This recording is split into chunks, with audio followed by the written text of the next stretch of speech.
I was 16 years old when I had what I consider now my first ego death. At the time, I had no idea what an ego death even was. I had taken 8 grams of mushrooms, I was a dumb kid, and I was completely unprepared for what was about to happen.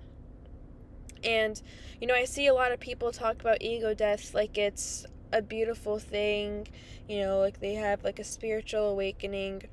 And I'm sure if, you go into it and you're very prepared and all this, it can be that. But for me, it was very terrifying. I felt my sense of control slipping away, and the harder I had tried to hold on, the worse it would get.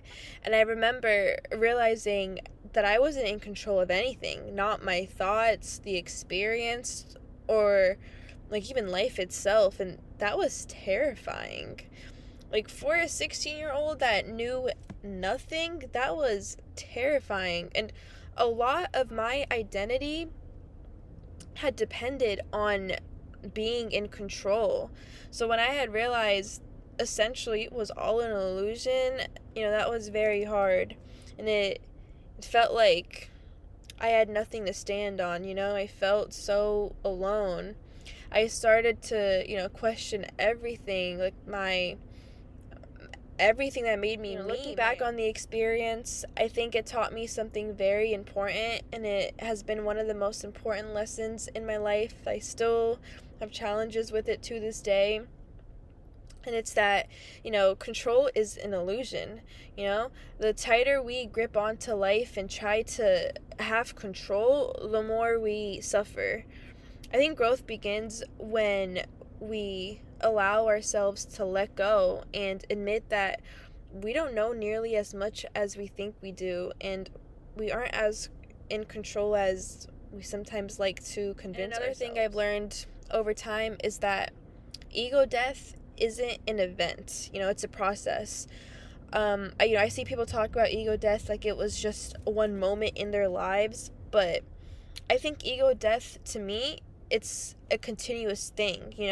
We as people, we're constantly changing, we're constantly, shedding, and we're constantly becoming new versions of ourselves.